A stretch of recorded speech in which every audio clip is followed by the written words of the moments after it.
Redistribution of charges.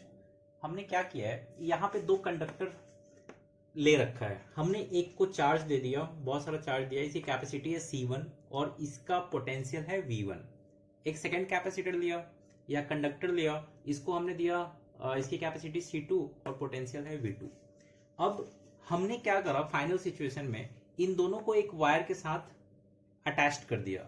हमें पता है अगर वायर सेम रहा तो दोनों का पोटेंशियल यहाँ पे सेम हो जाएगा। अब इन दोनों का पोटेंशियल सेम हो गया है और हमने उस पोटेंशियल को नेम दिया कॉमन पोटेंशियल। अब अगर हमने यहाँ पे कंजर्वेशन ऑफ चार्ज लगाया by applying conservation of charge, तो कंजर्वेशन ऑफ चार्ज के अकॉर्डिंग क्या होगा, total charge before the connection should be equal to total charge after the connection. अब मुझे इस केस में टोटल चार्ज कैलकुलेट करना है, तो चार्ज का फॉर्मूला क्या होगा, Q इक्वल टू CV। हमने यहाँ पे लिखा C1V1। सेकेंड कंडक्टर का चार्ज निकाला C2V2 इज इक्वल टू इस कैपेसिटर का क्या होगा C1V, क्योंकि कॉमन पोटेंशियल हो चुका है, इसका होगा C2V। अब हमने इस पार्ट को इस साइड लिखा, V कॉमन लिया और यहां से V की वैल्यू कैलकुलेट करा, जो निकल के आ रही है C1V1 plus C2V2 upon C1 plus C2। ये जो पार्ट है, जब भी किसी भी दो कंडक्टर को आपस में किसी वायर के साथ कनेक्ट करते हैं तो कॉमन पोटेंशियल आ जाता है और उस कॉमन पोटेंशियल की वैल्यू ये होती है। ये डायरेक्ट एक फॉर्मूला है, आपको याद रखना है कि कॉमन पोटेंशियल इतना होगा। इसको नोट डाउन कर दो आप।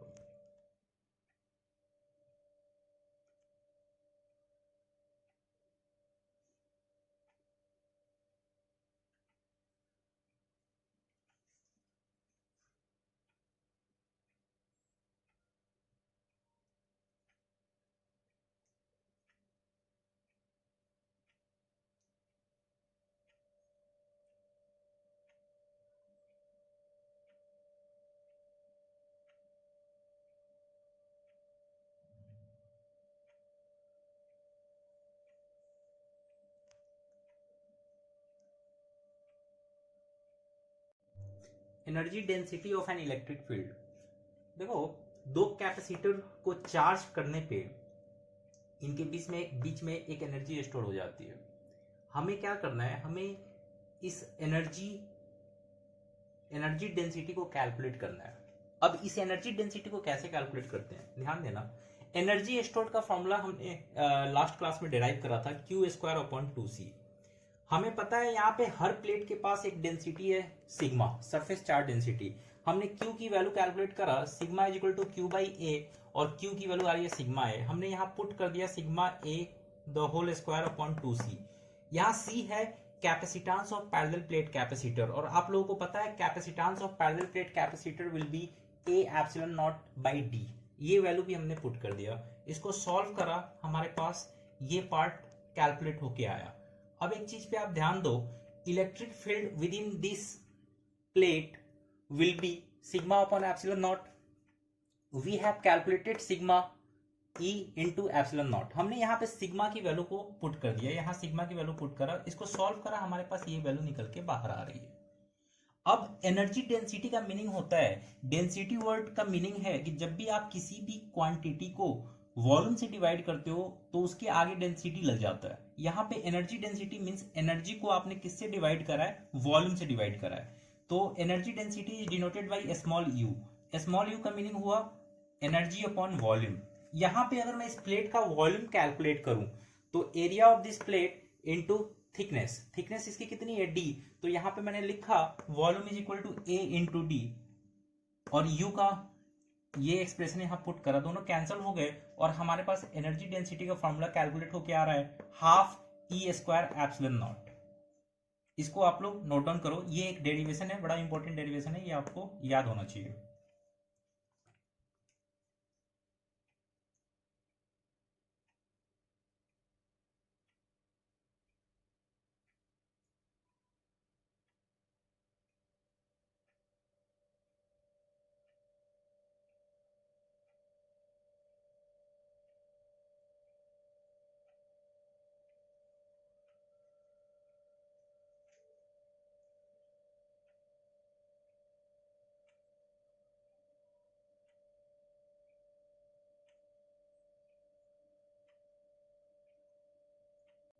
Behaviour of conductor in an external field. यहाँ पे देखो मैंने एक्सटर्नल फील्ड को क्रिएट करने के लिए दो प्लेट्स लगा रखी हैं, एक को पॉजिटिव चार्ज दिया, दूसरे को नेगेटिव चार्ज दिया। तो इनके बीच में इलेक्ट्रिक फील्ड क्रिएट हो जाएगा और आपको पता है due to positive charge electric field radially outward होगा, due to negative charge radially inward होगा। तो इलेक्ट्रिक फील्ड का डायरेक्शन ये होगा। अब इस फील्ड में मुझे एक कंडक्टर उठा के प्लेस करना है और उसका बिहेवियर चेक करना है कि उसके ऊपर इलेक्ट्रिक फील्ड का क्या इफेक्ट आता है। अब यहां पे जरा ध्यान से देखो, मैंने एक कंडक्टर को इसके बीच में प्लेस कर दिया। मुझे पता है कि यहां पे इलेक्ट्रिक फील्ड प्रेजेंट है, तो इस पे फोर्स लगेगा QE। कंडक्टर के अंदर जितने भी प्रोटॉन हैं उस पे फोर्स लगेगा in the direction of electric field. Electric field का डायरेक्शन इस साइड में है, तो सारे पॉजिटिव चार्ज इस एज पे एक्युमुलेट होना शुरू कर देंगे।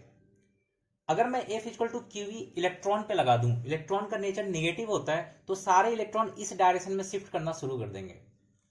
सिंस ये कंडक्टर है, कंडक्टर के पास में फ्री इलेक्ट्रॉन्स होते हैं, इनफाइनाइट फ्री इलेक्ट्रॉन्स होते हैं, तो ये अपने आप को ऐसे अरेंज करेगा, प्लस और माइनस को ऐसे शिफ्ट करेगा ताकि एक्सटर्नल फील्ड को ये कैंसल आउट कर सके।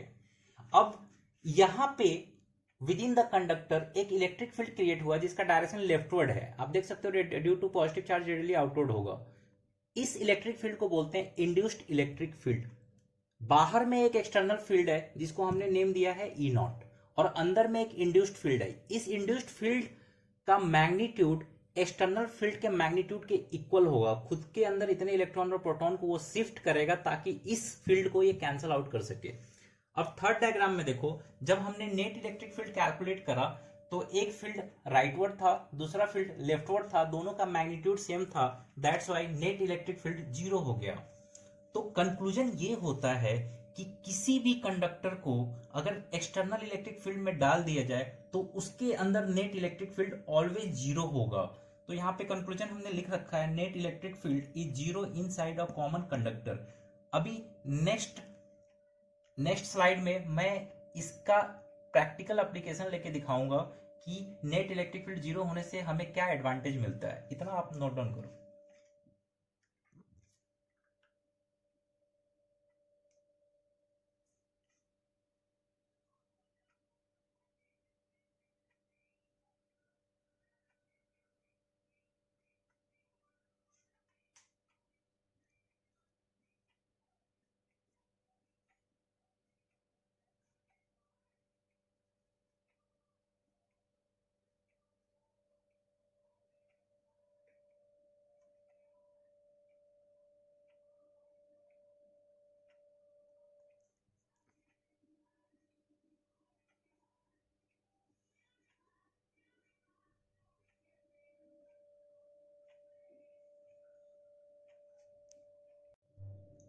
इलेक्ट्रोस्टैटिक शील्डिंग देखो, यहाँ पे प्रैक्टिकल एप्लीकेशन है जो अभी अभी मैंने बताया कि inside the conductor electric field will be 0।